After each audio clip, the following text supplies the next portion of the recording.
Welcome back to the Stephen Knight Show. Hope you're having a great Monday. Thank you for joining us. Listen, remind you all over social media, Facebook, Twitter, Instagram, and of course, our official website is StephenKnightShow.com. We can buy our merch or learn more about our team or find out things we have going on. Now, Chike is out today. Nayyir's still dealing with baby. You know, he's a new father. But Adam has stepped in for us tonight for Hot Topics. Thank you, Adam, for that. No problem. But yes, definitely check us out on our social media. Now, Monday is Mental Health Awareness Month.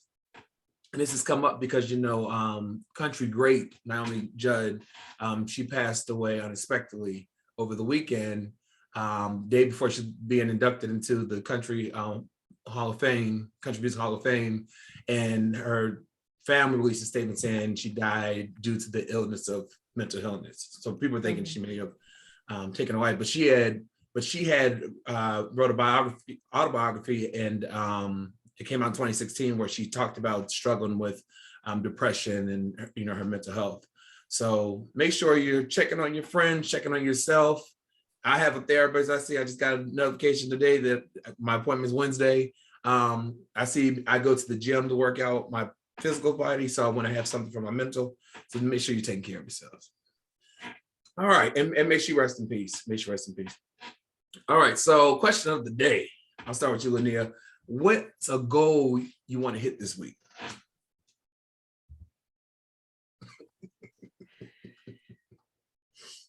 I don't know if I should be talking about it on the air, but you know what? It is what it is. I actually already hit it. I wrote a letter. I'm in the draft version, but I wrote a letter in regards to getting the pay increase at my job. So I wrote the letter today. My financial advisor is looking over it to make sure everything is copacetic, that I'm not cussing, that I'm not, going up, that I'm not emotional in my request. So I actually, because I said that I would get it to him by the end of the week, and I did it today and got it done. So that's the first draft. So we'll see what his response is. Yeah. Well, listen, you never know unless you ask. So I definitely hope they're going to find out if they don't. Right. Yeah, good luck. That's awesome. What about you, Adam? So I'm a little more on, I had a goal that's kind of rolled over into this week. And so, Stephen, you probably saw on my Instagram, and I meant to mention it last week, but I made a little silent film, like a little parody, like a Charlie Chaplin style film where, like, I don't know if anyone else has trouble folding fitted sheets, but I definitely do. Yes. So it was just my struggle with that. And it's a little quick little, silent film, black and white style. And I wanted to make another one, and I was going to make one last week, and that's rolled over to this week. So my goal is to kind of actually get around to doing that. So hopefully I can get it done. Stephen, with creative stuff, it's kind of like you just have to find that right time to really get in the mood to get it done. Absolutely. So yeah, that'll be my goal for this week. Get it done. I'm a pro at that, Adam. I am a pro at folding fitted sheets. I'm amazing at doing that. Yeah, my wife's like, I never had any troubles. I don't know how you struggle. And I just, I'm just a simple person. Just give me the four corners, toot. And if I can't, if those corners don't exist, then my brain shuts down. So that's funny. My goal is to have finally a 5-day gym workout week. Because it seemed like the last 2 weeks I've made it Monday. And then I was feeling better Friday. So I got dressed. I was doing something clothes on myself, got dressed, couldn't get my shoe on my foot. It was too How many days a week do you go, Stephen? Like, I usually go 45. Really? Yeah. And that, now, is that a mixture, it's between Sunday to Sunday, or is that between Monday to Friday? Monday to Friday. I take the weekends off. And actually, lately I've been going more than 5 days because I go at least 2 days a week, like just extra cardio.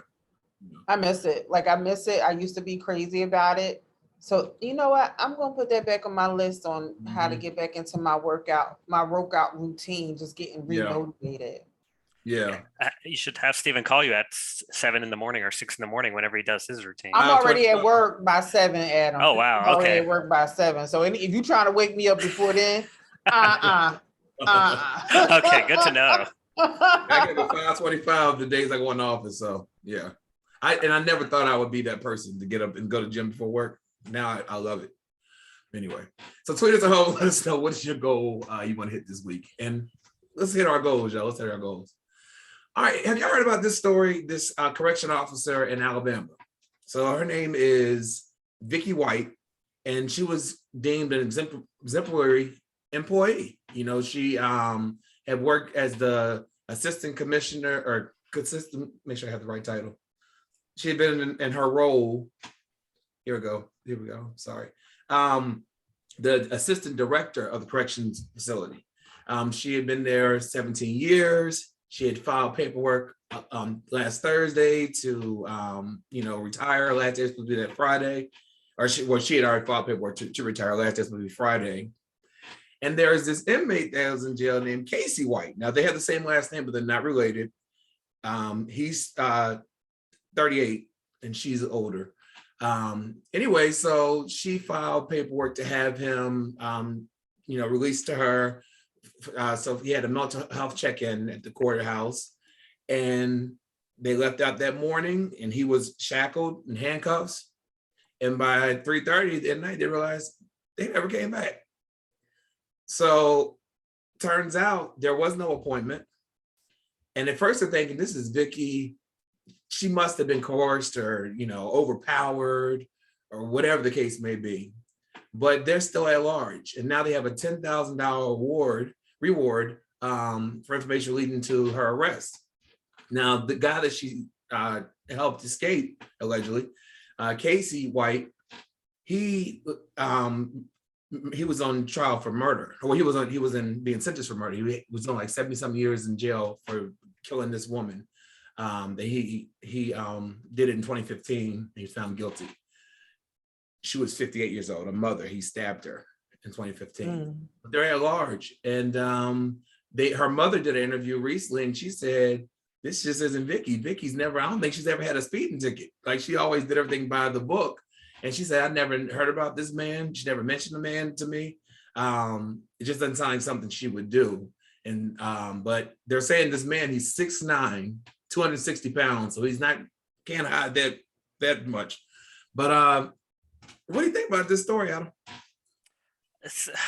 There's a lot of interesting parts, and I am sure a Netflix series will explain this better than I will in the next 2 months when they get it all resolved. But at the moment, at first I thought, so I bounced around. I thought that maybe he overpowered her, took her, but then you see more details of there wasn't a scheduled meeting on the books, that they were supposed to go to this mental health screening. So what happened there? So were they in cahoots? I'm currently leaning towards that. I will say the other option is maybe she was set up by someone else in the sheriff's office, where they said she has to go to this meeting for the mental health, but there wasn't one. And somehow the convict and someone else set this up as a perfect timing to get her out of the picture and free him. So I don't know what to think. It's definitely an interesting case, and it's making all the news. So it's definitely something of intrigue. But yeah, I have a feeling in the end, I bet there was some involvement between them too. Well, they so far during investigation, they don't see where they had any type of relationship outside of the jail. Like, they didn't know each other, or they weren't messing around in jail, from what they can tell. But this was kind of crazy. Lynia, what's your thoughts?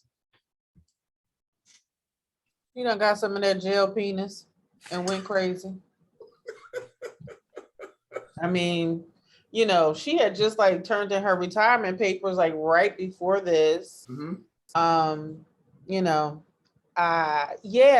listen, COs and stuff, they get caught up with inmates all the time. It was just a situation where a transgender inmate who was put into a women's facility has impregnated half the women in the facility.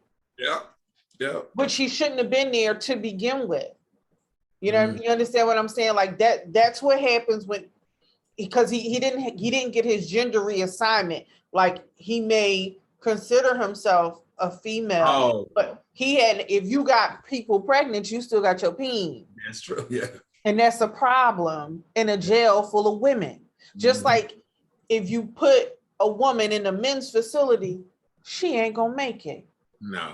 So, you know what I mean? Like for me, you know how I am, Stephen. I don't always defer to the Right. woman as a victim Yeah. instantly. I don't always defer to that. But we'll see. And like Adam said, might be a Netflix thing.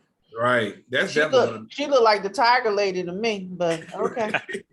yes. I mean, my thing is, if she is in cahoots with this inmate, why wait till you're almost retired, you're in your career, you know, in terms of your first career, and you can go into your golden years. Because this is probably fire for her. She's never had any kind of fire in her life. And this was the excitement. Like, that's why people mess with these. Like, when you get involved with an inmate, they be talking. You know what I mean? Like, and she probably ain't never had anybody talk to her in any kind of way. Steve, you gotta see her picture. Then you understand why I'm saying this. And she probably was tingling on the inside. And she saw this tall, jolly green giant. And you know, you never know, you know, what was said, but you know, they could talk a good game when they behind them bars. Yeah. There's probably a term, you know, there's that like Florence Nightingale syndrome, I think it's called, where the nurse falls in love with. So there has to be probably a term for that too. But yeah, it happens often. Yep. Yeah, jailbait. I can't wait to see how this turns out. All right. So throughout the years,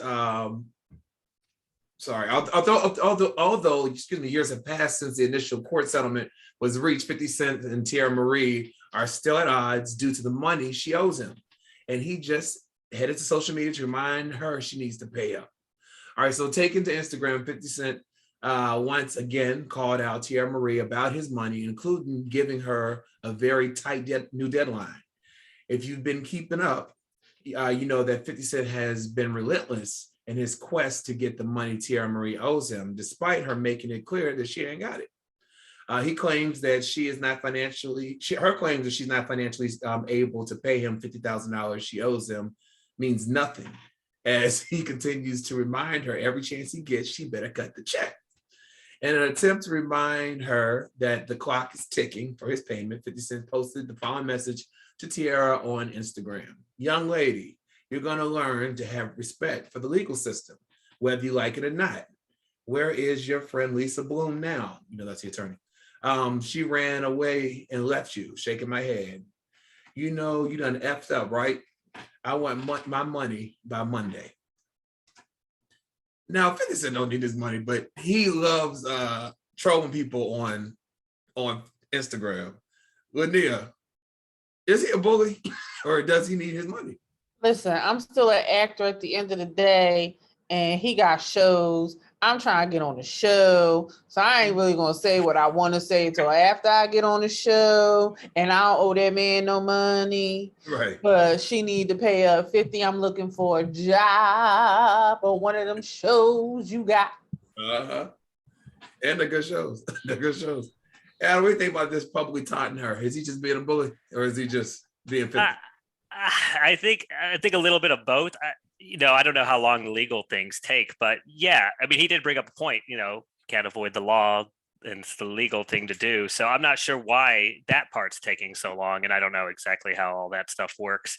But I think he wants to keep it in the conversation because, you know, if you don't keep it in the conversation, people forget, and then people get away with things. So you got to keep it going. And I mean, he didn't need to, but like you said, this is what he enjoys to do on Instagram, so he'll do it. I remember he was on The View a few years ago, maybe 2 years ago. You know, he was relentless after Wendy Williams online as well. And they asked him about, you know, why does he do that? He said, because it's fun. That man. I think I'd get along with this guy, yeah. Right, you would.